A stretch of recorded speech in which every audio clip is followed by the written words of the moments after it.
들이 교회에 나오는 동기는 여러 가지예요.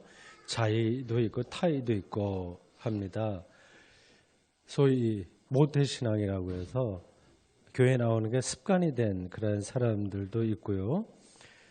또는 삶이 험하니까 그걸 극복하고 의미를 찾기 위해서 병들었기 때문에 병 치료 등등의 동기로 나올 수도 있고, 복받기 위해서 나오는 사람들도 있습니다. 가지각색이에요.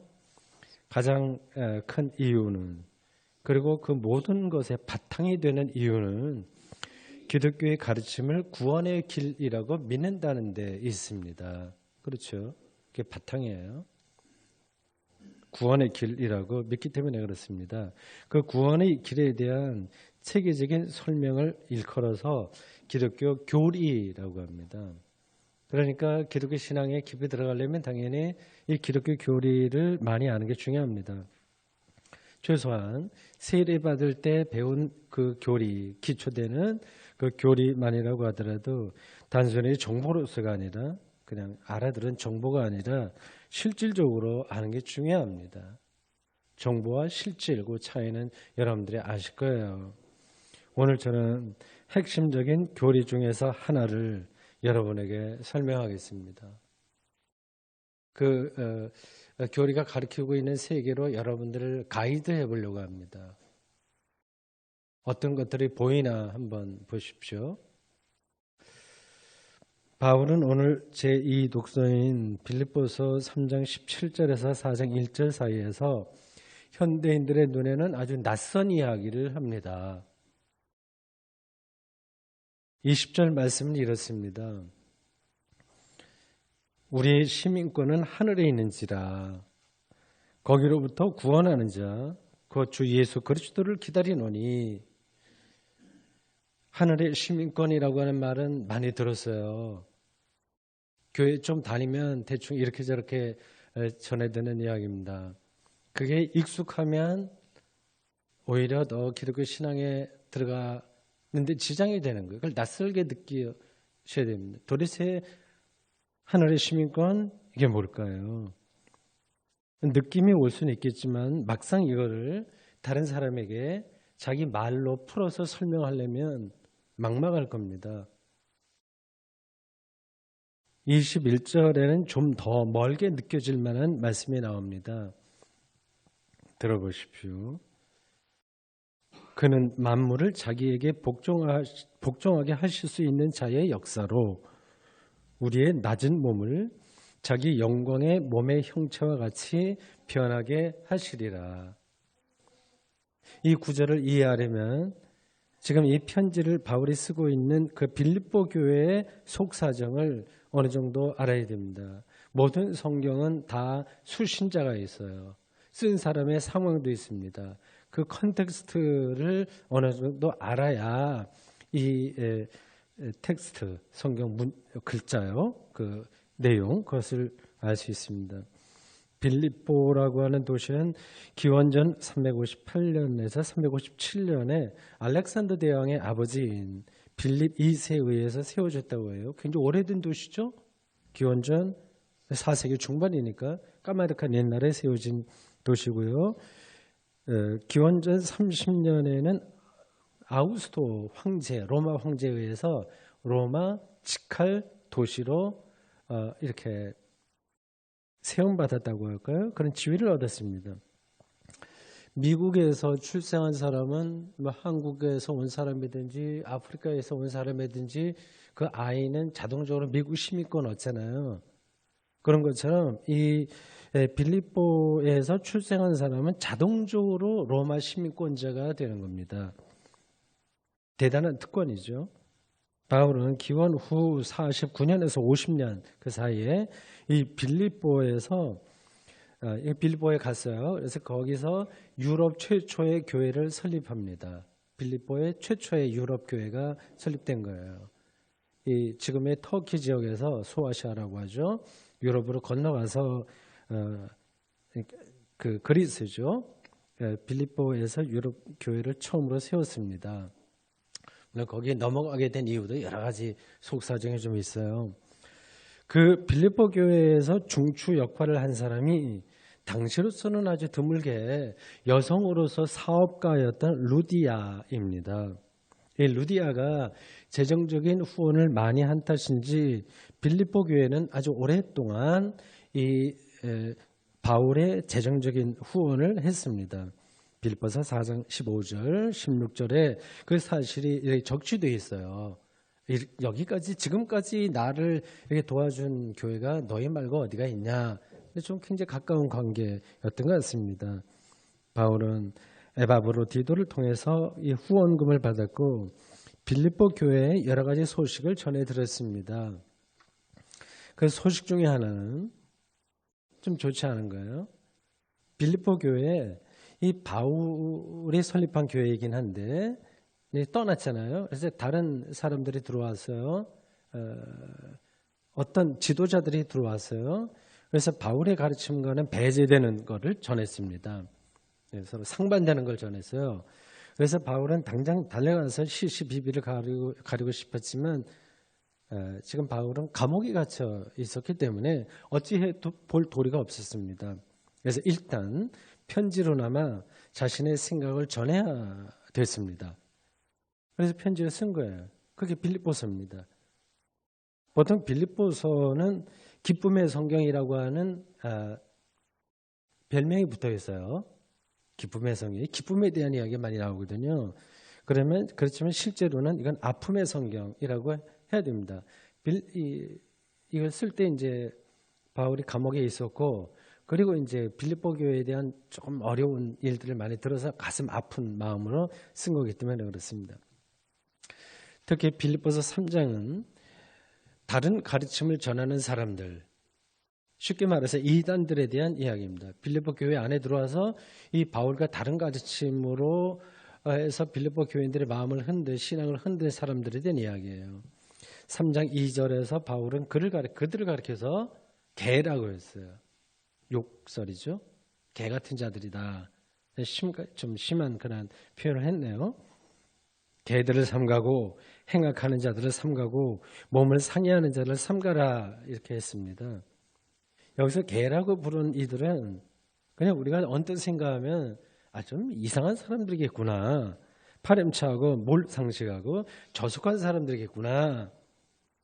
미풍양속을 다 흐리는 사람들을 가리키는구나 이렇게 생각하겠지만 그렇지 않습니다. 만약에 그런 사람들이었다고 하면 아예 처음부터 문제가 되지 않아요. 빌립보서 3장 3절에 따르면 이들은 할례파였어요. 할례파는 말 그대로 할례를 신앙생활에서 중요한 의식으로 생각하는 사람들입니다. 초기 기독교인들은 다 할례 받은 사람들이에요. 유대인들이니까요. 바울도 마찬가지입니다. 그는 태어나면서부터 유대인이었으니까 물론 다소 지역에 다소도 로마의 직할 통치 도시라서 태어나자마자 로마 시민권을 갖고 있는 거예요. 그러면서 유대인이었기 때문에 난지 8일 만에 할례를 받았습니다.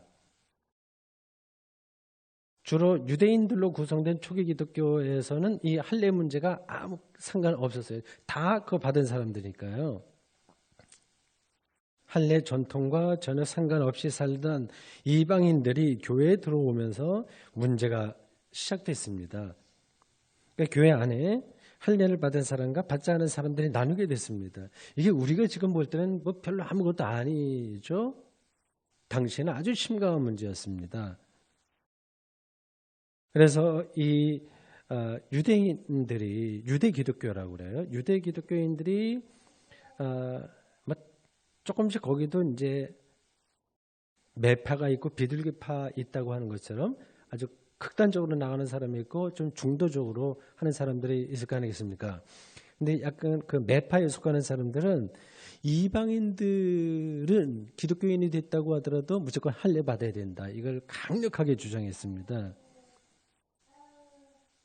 이들과 대척점에 서서 가장 적극적으로 투쟁한 사람이 이방 기독교의 입장에서 그건 받지 않아도 된다. 중요한 것은 다른 데 있다.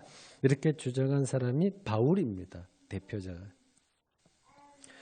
오늘 설교 본문인 빌립보서 3장 18절에서 바울은 앞에서 이제 개라고 한번 표현했잖아요. 그 할례파예요. 이 사람들을 가리켜서 오늘 우리가 읽은 본문이에요.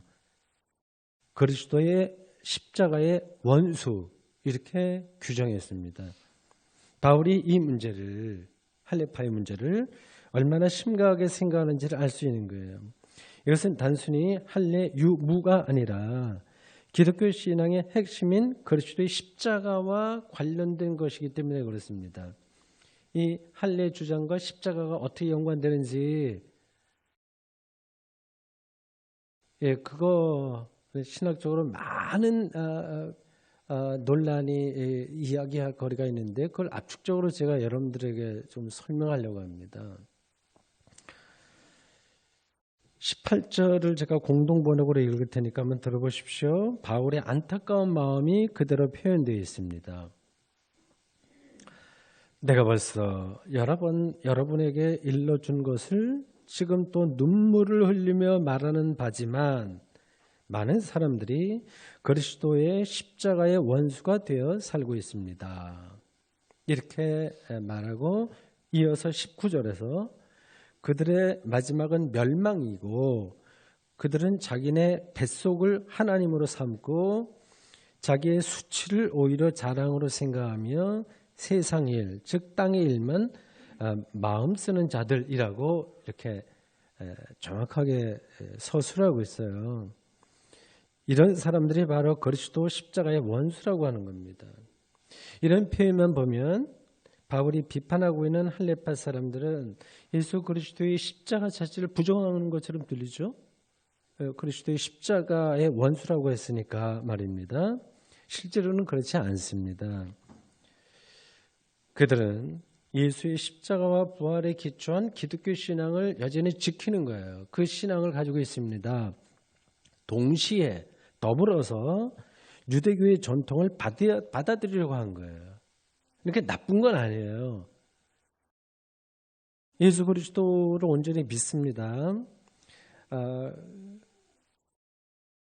그러나 유대교와의 관계가 중요하기 때문에 그 당시는 그랬어요. 기독교가 처음부터 유대교에서 딱 잘라 나온 게 아닙니다. 상당히 오랫동안 관계를 맺었어요. 그리고 유대교에서 결정한 구약 성경을 우리가 그대로 받아들였다고 하는 걸 전제한다면 유대교와 초기 기독교 사이의 관계가 얼마나 밀착되어 있는지를 우리가 알 수 있는 거예요. 그래서 이 상당히 그 당시에 주류라고 할 수 있는 이 유대 기독교인들은 예수 그리스도를 온전히 믿되 유대교가 우리에게 요구하고 있는 토라와 할례도 같이 가자 이렇게 좀 넓게 생각해서 유대교와의 관계를 화목하게 유지해 보려고 했습니다. 그게 바로 기독교의 생존과 선교 활동에 도움이 된다고 선택한 거예요. 그 당시 교회는 어린 교회예요. 아주 신생아와 마찬가지였기 때문에 초기 기독교가 독립할 수 없었습니다. 유대교의 기대에서 산 거예요. 그러니 유대교와 딱 단절해 갖고는 이거는 생존이 불가능하니까 그들과 같이 가자. 그런 입장이었던 거예요. 상당히 원만한 입장이죠, 그쪽이. 그러나 바울은 그렇게 생각에 동의하지 않았습니다. 바울이 볼 때 할례파들은 결국 유대교의 눈치를 보다가 복음의 본질을 놓치고 파괴하는 사람들이었습니다. 그래서 눈물을 흘리면서 그들을 멀리하라고 빌립보 교회 신자들에게 지금 호소하고 있습니다. 이제 결과적으로 말씀을 드리면 그랬기에 기독교가 기독교다운 종교로서 유럽 역사에서 살아남을 수 있었습니다.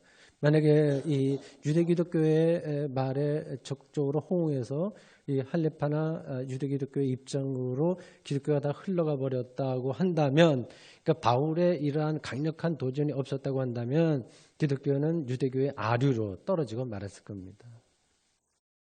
그게 초기 기독교의 역사예요.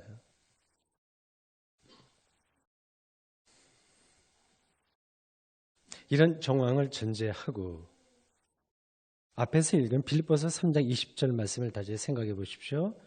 우리의 시민권은 하늘에 있다고 했어요.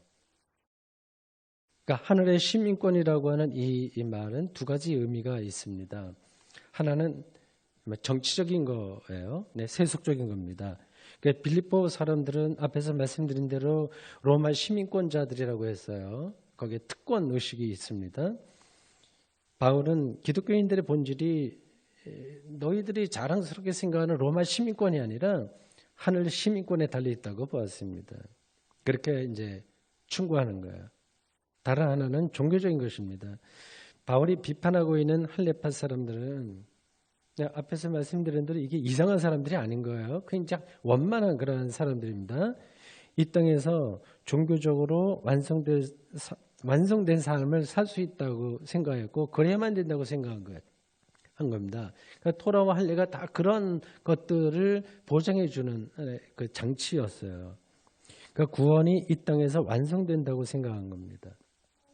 우리식으로 그냥 쉽게 좀 비유적으로 말씀드리면 소위 구원파의 이후의 신앙과 비슷합니다. 여기서 구원이 완성된다, 있다, 가능하다 이렇게 생각하는 겁니다. 바울은 기독교인의 구원은 땅에서 완성되는 게 아니라 하늘에서 완성된다고 보았습니다. 그 하늘은 단순히 우주 공간이 아니라 생명이 은폐된 근원의 세계를 가리킵니다. 오늘 한국 교회가 우리를 포함해서 하늘나라를 지향한다고 말은 하지만 실제로는 땅에서 자신을 성취하는 것에 몰두하는 경우가 비일비재합니다. 관심이 몽땅 거기에만 있는 거예요. 이 땅에만 있습니다. 예수 믿고 복받아서 땅에서 잘 먹고 잘 살자고 하는 생각이 무의식적으로 우리를 지배하고 있습니다. 그래서 인생살이에서 뭔가 뒤처지면 신앙생활을 내가 좀 잘못해서 그런 거 아닌가 하고 두려워하기도 합니다. 하늘의 시민권이라고 하는 이 바울의 가르침을 외면하는 행태가 아닐까요? 그렇다면 땅에서의 일은 별로 의미가 없으니까 잘못된 거니까 오직 하늘의 것만 찾으란 말인가 하고 생각할 수 있습니다. 그렇지는 않습니다. 우리 땅에서 해야 될 일은 어느 한순간에도 당연히 소홀하면 안 됩니다. 학생들은 공부를 열심히 하고 상투적인 표현입니다만 직장 다니는 사람들은 직장 생활에 성실해야 되고 목사는 목회를 진정성 있게 해야 됩니다. 정치도 해야 되고 사업도 해야 되고 문화와 예술도 다 필요합니다. 예수 믿는다는 핑계로 땅에서의 이런 모든 책임들을 방기하거나 역사의 문제 이런 것들을 외면하는 건 결코 건강한 신앙이 될 수 없습니다.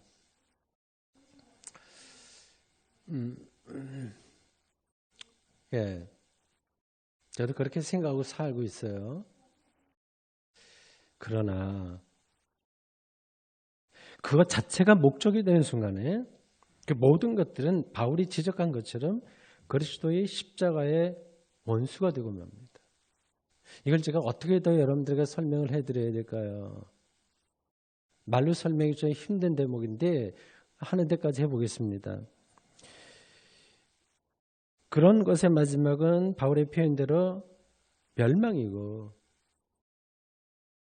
그들의 신은 배부름, 배이고 영광은 부끄러움이 됩니다. 그 모든 것들은 다 땅에 속한 것이기 때문에 그렇습니다. 예컨대 어떤 젊은 친구가 유명 가수가 되는 걸 목표로 왔다고 합시다. 탤런트가 된다고 해도 좋고요. 그 목표가 이루어졌습니다. 유명한 가수가 됐습니다. 그 다음은 뭘까요? 더 유명하게 되는 것일까요? 그래서 돈을 더 버는 것일까요? 계속해서 인기를 얻으려고 계속 노력을 하는 것일까요? 그것 자체로는 그들의 마침은 멸망이요라고 하는 운명에서 벗어나지 못합니다. 세계 최고의 물리학자가 되어서 우주의 비밀을 발견하고 노벨상을 수상한 사람이 있다고 합시다. 그 사람의 운명과 그 과학적 발견도 다 지나가고 합니다. 모든 것들이 다 그렇습니다. 우리가 아름답다고 생각한 건 맞아요? 다 그렇습니다. 남는 것은 없습니다. 모든 사람, 모든 사물, 모든 것들은 이 무상한 운명에서 벗어나지 못합니다. 그래서 그런 것만을 목표로 산다면 삶이 끝날 때 아무것도 남는 것이 없습니다. 그걸 가르쳐서 바울은 그리스도의 십자가의 원수라고 표현했습니다. 이해가 되시죠? 그리고 동의하시죠? 아, 그래, 그렇다. 인생이 허무하다고 하는 사실, 그걸 누군 모르냐? 그걸 말하는구나. 이렇게 생각할 수 있어요. 그래서 그런 게 인생인데 어쩌란 말이냐? 그럼 그거 말고 대안이 뭐냐? 이런 질문도 가능합니다. 삶이 허무하니까 손에 남는 게 하나도 없으니까 그럴수록 더 악착같이 더 열정적으로 살아야 되는 거 아니냐 이렇게 생각할 수도 있습니다. 그런 생각으로 사는 사람들을 제가 옳다 그러다 이 자리에서 판단하지 않겠습니다. 저는 성경을 설교하는 목사로서 더 근본적으로 예수 그리스도를 믿는 기독교인으로서 기독교 신앙이 말하는 대답을 대신 전할 뿐입니다. 그리고 그 대답은 진리이기 때문에 저는 오늘 여러분들에게 기쁨으로 그 사실을 전할 수 있습니다. 모든 것이 지나감으로써 지금 이 순간도 다 지나가고 있잖아요. 허무할 수밖에 없는 인생살이에서도 우리 기독교인들은 구원자 예수 그리스도가 하늘로부터 오실 것을 기다린다고 하는 것이 그 대답입니다. 그 기다림이 기독교 신앙의 재림신앙이에요. 재림신앙입니다. 종말론적 재림신앙입니다. 그렇습니다. 기독교인의 실존은 곧 기독교인의 삶은 기다림입니다. 세상에서 잘 되는 것을 기다리는 것이 아니라 잘 돼봤자 지나가 버리는 건데 하늘로부터 오는 구원자를 기다립니다. 여러분 스스로에게 질문해 보십시오. 구원자를 헬라어 성경으로는 소테리에라고 되어 있는데요. 구원을 소테리아라고 이렇게 표현되어 있어요. 실제로 기다리고 있습니까?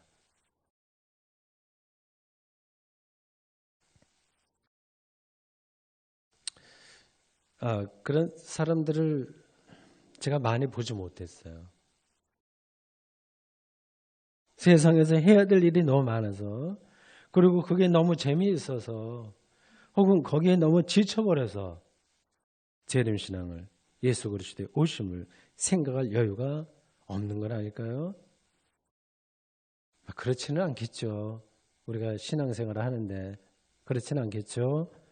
다만 하늘로부터 오는 구원자를 기다린다고 하는 것이 실질적으로 무슨 뜻인지 잘 몰라서 손에 잡히지 않아서 기독교 신앙의 중심으로 들어가지 못할 수는 있습니다.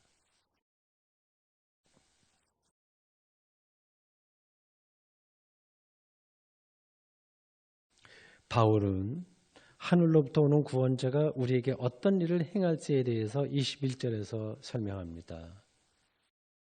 구원자이신 그리스도는 우리의 낮은 몸을 영광의 몸으로 변화시킨다고 했습니다. 기다림의 내용인 거예요.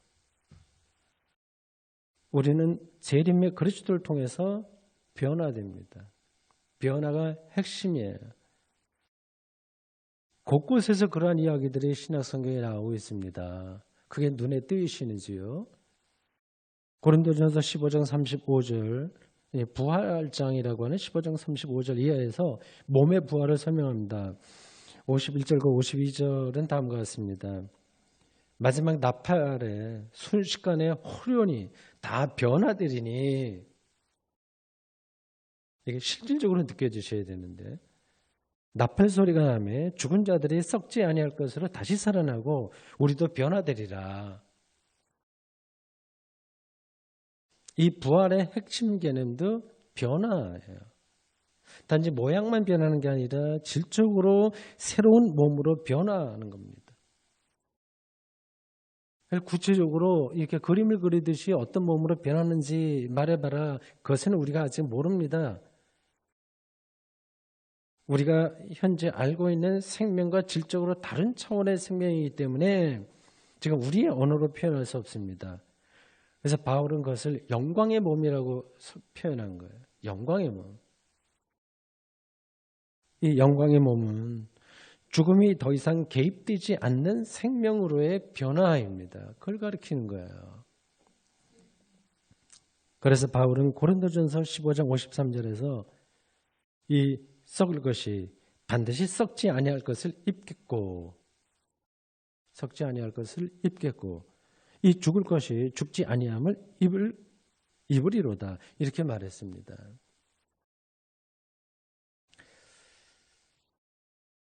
너무 관념적인 설명이죠. 설명이요. 와닿지 않을 수 있겠어요. 조금 더 보충하겠습니다. 영광의 몸이라고 하는 말을 좀 더 생각해 보십시오. 오늘 설교를 듣는 이 시간만이 아니라 이건 평생을 두고 여러분들이 신앙적인 화두로 붙들어야 될 내용입니다. 왜냐하면 이게 우리의 궁극적인 미래이기 때문에 그렇습니다. 궁극적인 미래, 영광의 몸으로의 변화입니다. 영광이라고 하는 말은 하나님에게 한번 붙일 수 있는 단어예요. 영광의 몸으로 변한다고 하는 것은 우리가 하나님의 몸이 된다고 하는 겁니다.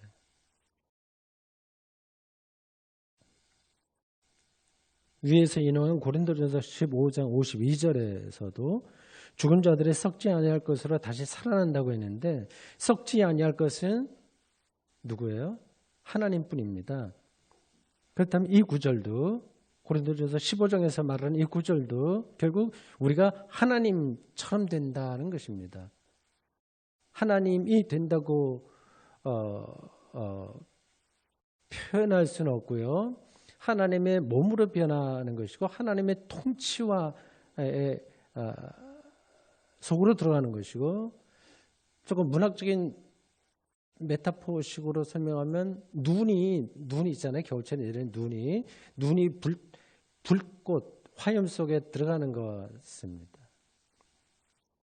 하나님을 화염이라고 한다면 우리가 눈발이라서 그 속으로 들어가 버리는 와 같은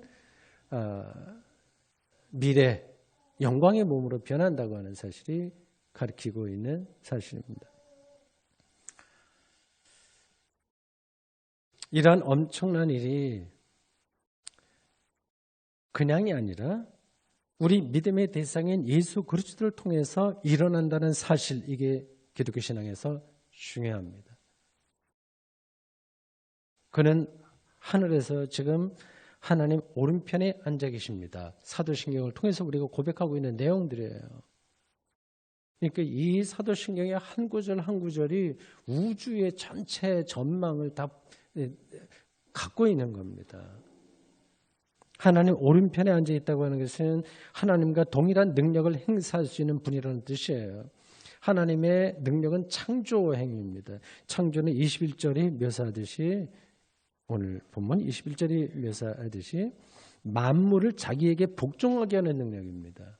이렇게 창조 능력을 가르쳐요. 빅뱅, 물리학이 얘기하는 빅뱅이 첫 창조였다고 한다면 예수 재림은 첫 창조의 완성이자 재창조입니다. 첫 창조가 무에서 유를 창조한 거라고 한다면 재창조는 유의 질적인 변화입니다. 이런 재창조의 능력은 부활의 예수 그리스도에게만 있습니다. 그래서 기독교인들은 하늘로부터 구원자이신 예수 그리스도가 오실 것을 기다리고 있습니다.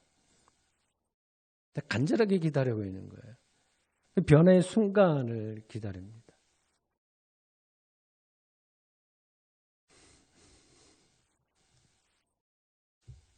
이런 설명이 막연하가 좀 멀리 느껴지시는 분이 계신가요? 그럴 수 있습니다. 그런데 저는 오히려 영광의 몸으로 변화된다고 하는 사실을 내 얘기가 아니라 바울의 말인데 그 무엇보다도 현실적이고 실질적인 것으로 저는 받아들입니다. 지금 저는 실제로 변화되고 있어요. 고정되어 있는 게 아닙니다. 태어나서 지금까지 63년 동안 내 몸을 구성하던 모든 세포가 들어왔다 나왔다 없어졌다 이렇게 변화되었습니다. 언젠가 죽음을 통해서 총체적으로 변화될 겁니다. 다른 한편으로 영광의 몸으로 변화된다고 하는 사실이 저에게는 큰 위로가 되는 가르침이에요. 현재와 같은 몸으로는 참된 만족이 불가능하다고 하는 사실을 실감하고 있기 때문입니다. 초기 기독교인들은 이런 믿음 안에서 그 어려운 시절을 잘 버텨냈을 뿐만 아니라 여러 이단들과의 진리투쟁에서 승리할 수 있었습니다. 우리는 그들의 후예입니다. 예, 말씀이 이제 마쳐야 되겠네요. 기독교 신앙의 핵심을 제가 오늘 전해야 되겠다 처음에 말씀을 드렸고 이렇게 어떻게 전달되는지 모르겠습니다. 이걸 조금 더 마지막으로 그림처럼 좀 이걸 설명해야 되겠다는 생각을 했습니다.